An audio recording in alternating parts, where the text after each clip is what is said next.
Chapter 18. Jarvie sensed Kevin's death right away. There was a ripple effect, and then a shudder in the cosmos that only someone attuned to magic could feel. It should have been over. He should have won. But something was wrong. Jarvie tried contacting Chaos, but found the link inside of him coldly silent. Chaos probably wasn't very happy with his retreat from the robot. Jarvie didn't care. It wasn't exactly like Chaos had Jarvie's interest at heart anyway. He'd been sending out the zombie soldiers to nearby holdouts. There were still a lot of humans left alive, and the first zombies could sense them from miles away. He also found the fire zombies to be a lot more effective than the regular plotting dead guys or the blood zombies. Letting them have free will was slightly more dangerous, but he'd already let that genie out of the bottle with the zombie soldiers. The fire zombies could think and fly, and were a heck of a lot more effective than shambling dead guys. At the rate they were converting people, it would be another 4 days before he had the numbers he really wanted. He figured he'd have about 20 legions by then. Of course, he'd gathered most of the surviving humans in the tri-state area, but that didn't matter. There would still be plenty more where those came from. He turned and looked at Michelle, who sat talking with Laura by his throne. The two had bonded in a way that bothered him. He'd also had to give Michelle the mark of chaos to keep the zombies from eating her. Keeping an eye on the zombies all of the time, particularly the blood zombies, was just getting ridiculous. He had lost most of the snarks in town by this point.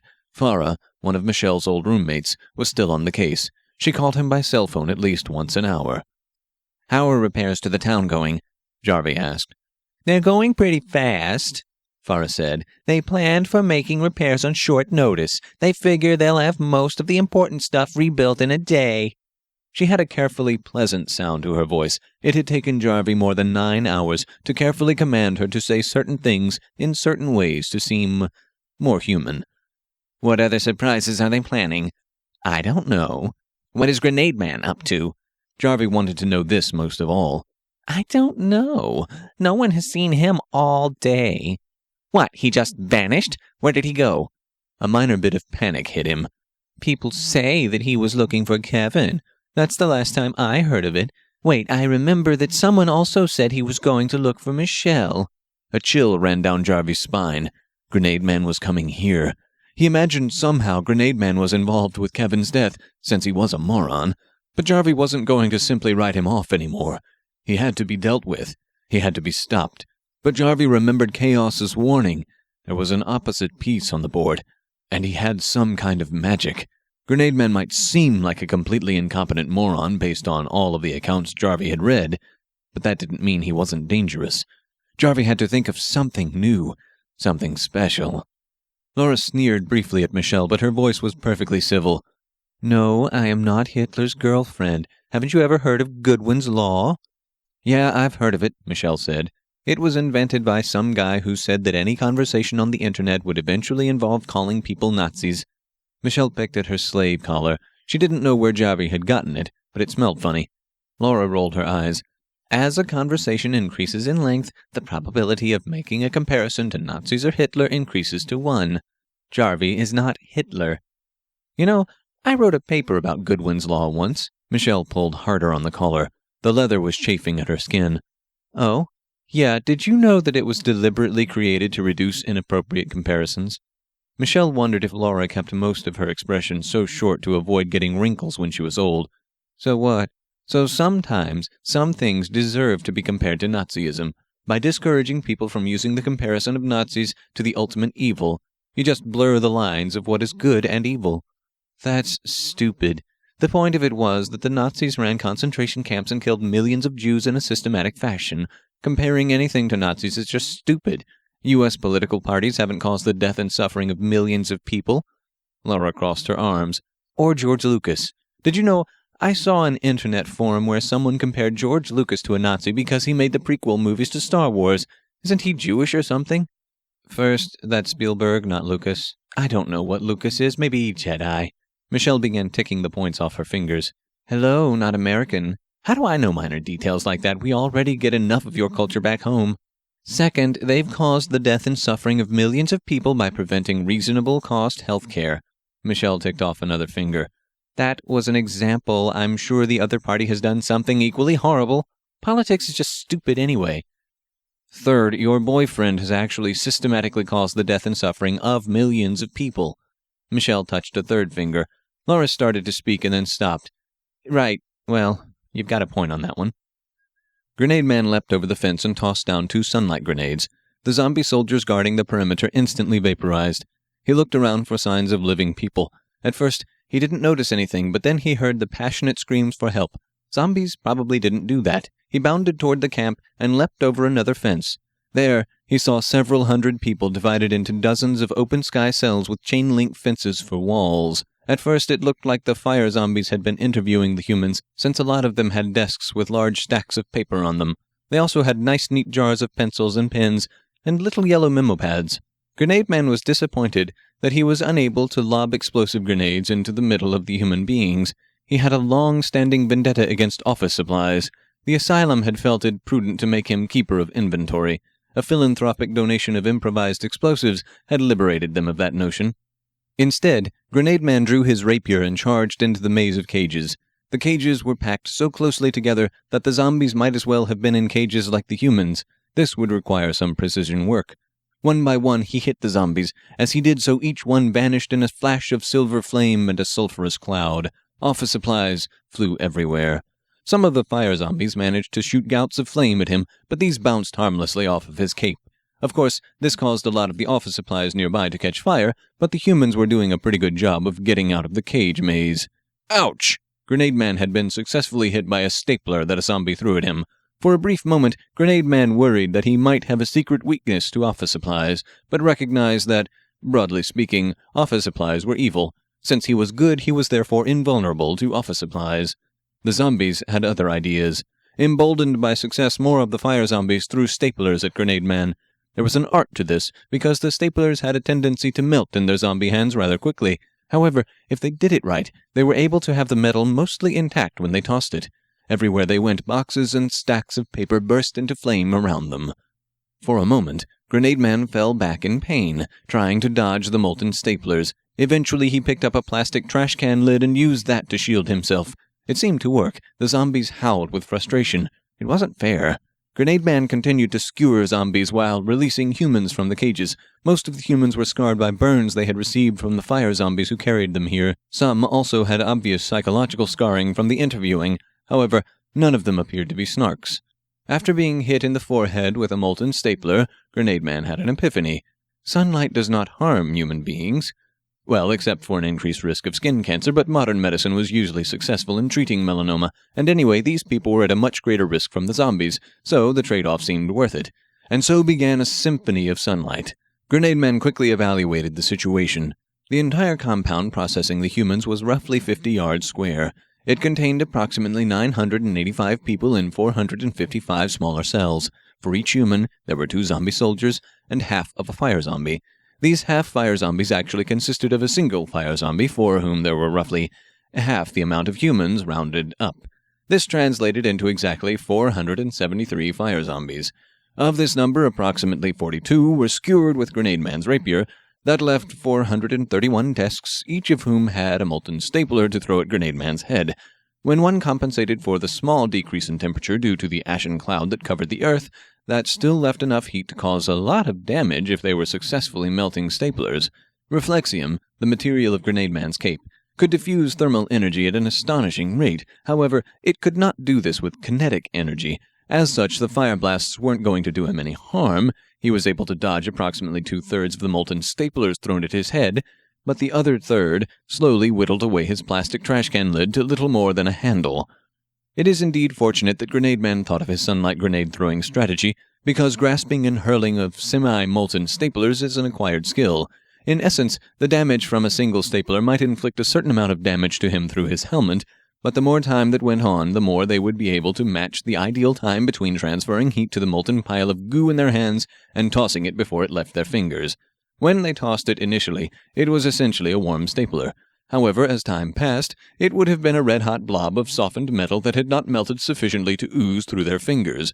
None of this mattered because, by using a distributed snowflake pattern throughout the caged areas, Grenade Man was able to scatter approximately 120 sunlight grenades in a little less than 30 seconds. This distribution was extremely successful both because of the artistic merits involved in its delivery and because it involved fractal geometry. It also distributed the radius of the explosions in such a way as to maximize the potential of fiery destruction with which to toast the fire zombies. The real problem with understanding the technology behind the sunlight grenades was the idea of molecular frequency. Essentially, molecules of goodness radiated on a frequency that was entirely different than evil. This was particularly true of supernatural beings. However, scientists would counter that this is simply gobbledygook. It was science that took advantage of certain principles of magic and the inherent gobbledygookness thereof. To many, this might be semantics, but to Grenade Man it was very serious stuff. It looked pretty cool, too. The people who had just been rescued felt rather guilty complaining about their utter blindness. Eventually, their sight would return, but it would take a few hours. No one said anything very loudly, though, because, despite their annoyance, they were happy to be free. Grenade Man had to guard them until their sight returned, since he wasn't going to risk them getting turned into zombies in his absence. He escorted the ragtag fugitive mob back to town. As they approached the outskirts, one of the young women ran up and kissed his feet. "What is the problem, citizen?" She looked confused. "There's no problem." "Then why are you kissing my feet?" "I'm just grateful." "Ah." Clearly, one of the bizarre local customs. It wasn't so much that he'd never heard of the concept, but he assumed it was figurative rather than physical. His boots were clearly not hygienic. The young lady got a curious look on her face. "Is something the matter, citizen?" "I can taste the color strawberry blue." Nodding accordingly, Grenade Man said, "I have tasted that color as well, but in this case I am afraid it is not a result of philosophical questions, but probably just your exposure to magic." "Magic?" "Yes, these boots were made for leaping, and that's just what I'm gonna do." "One of these days?" she asked, as filling in an answer of some kind. "No." He gave her a look of mild confusion. "Right now. Stand aside, citizen." She did so, and with a leap and a bound, Grenade Man returned to the gray fog to find more people. He retraced the steps the mob had taken. It had cost him precious time, but he could not leave the crowd to be ravaged by zombies. Superheroes didn't do things like that. He ran into no zombies on the way back to the processing facility. None. This struck Grenade Man as slightly odd. When he reached the processing facility, he found it entirely abandoned. He executed a spiral search pattern, trying to find the necromancer. He continued searching for several hours until the gray light of the sun gave way entirely to the dark of night. What he did notice was that the sky seemed to be lightening. The cloud of ash that covered the sky seemed to be losing its strength. Around midnight, he found an abandoned factory. He almost dismissed it and moved on until he saw the scarf tied to one of the fences. He did not recognize the scarf, but it seemed to be out of place. Inside the factory, Grenade Man found prints in the dust similar to those left by the marble dais Jarvie had used when he led the assault on the town earlier. Grenade Man took out the grenade flashlight and looked around further. Given the soot marks on the floor, there had clearly been even more fire zombies here, but then he found something even weirder. It was an O-ring, silver in color but made from human bone. Grenade Man knew that something was afoot. This, however, probably came from some other part of the body. He did not know of a bone that retained this shape naturally, but then, again, he was by trade a chemist, not a botanist or a bricklayer. However, the one advantage Grenade Man had was that while Jarvie could fly, if he wanted to take his zombies with him, they had to move along the ground, and their tracks were not particularly difficult to follow. Grenade Man was not exactly a master tracker, but on the other hand, zombies were not exactly master woodsmen. After following their path of wanton destruction for several hours, he eventually came to a vast bridge that crossed the Mississippi. He looked left and then right, and slowly moved across it. As he did, he noticed that large hunks of metal from the bridge were missing, as if they had been bitten out of it. This did not make much sense, but the teeth marks were indisputable. Several dead animal carcasses and debris floated down the river below the bridge. While many other bridges were clogged with vehicles attempting to flee, all of the cars here had been tossed with supernatural strength up and off the side and into the river. Once past the river, he spotted the Forest Inn Motel. It appeared to be an unimportant establishment, but it looked like Jarvie had stayed here at one time. A quick examination found a room filled with empty wood packages, champagne bottles, and jewelry. Someone had obviously been having a good time. Still, one of the bottles looked freshly opened. He had no logical reason to know this, it just felt right. He bounded quickly down the road. Grenade Man caught up with a zombie army around noon. The sky was still overcast, but it was the lightest gray he had seen since the volcano had erupted. There were no people with them, just some 4,000 zombies. Almost half of them were mindless shamblers, and almost all of the rest were the ectoplasmic soldiers. 200 fire zombies filled out the ranks. A tiny portion of Grenade Man's mind considered using stealth, but that really wasn't his modus operandi. With a leap and a bound, he jumped into the center of a large crowd of very surprised zombie soldiers, but was up and out again before they had time to react. This happened twice more before Laura turned and pointed at him. "Look out!" she shouted. Jarvie whirled around and tried to slam Grenade Man with an anima blast. Grenade Man felt something oddly ticklish wash over him, but otherwise utterly ignored it.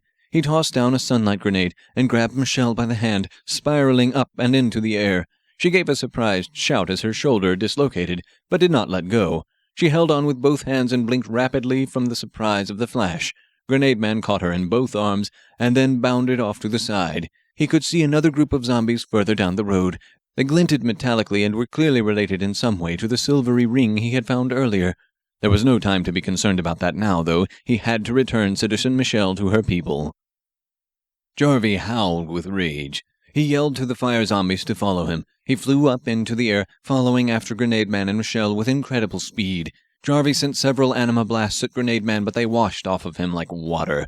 He tried grabbing Michelle, but as long as Grenade Man put himself between Jarvie and her, Jarvie couldn't do anything. The fire zombies unleashed several blasts of fire, which just bounced harmlessly off Grenade Man's cape. "Circle them!" Jarvie shouted to the zombies, who formed a ring around the two. Grenade Man covered himself and Michelle with his cape, but there were too many blasts. Grenade Man shouted with pain from several burns to his lower legs. His prodigious leaps stopped, and he was forced to squat, with Michelle covered under the tiny tent of his cape. The fire blasts bounced harmlessly off of the cape. The zombie soldiers were several hundred yards away, but getting closer. "Enough!" Grenade Man stood up as the fire zombies were about to blast him again. Grenade Man unleashed several sunlight grenades. Jarvie batted them out of the way, thrusting them back down to the ground, but they still went off close enough to the ground to cause the fire zombies to temporarily recoil in horror and pain. Grenade Man grabbed Michelle by the hand, and they continued to run toward the town. While his boots were slowly repairing themselves, they weren't up to leaping anywhere at the moment. The zombies were close behind them, but they kept on running. As they approached, the town artillery began to bounce harmlessly off Jarvie's anima shield. "Fall back," he sneered. "It's only a matter of time before they bring out the holy water again." The remaining fire zombies flew back toward the main body, though when they were within about 100 yards, the zombie soldiers started shooting at the town. Grenade Man and Michelle ran to the doors, which opened with a great groaning creak. They ran inside, and the gates closed behind them.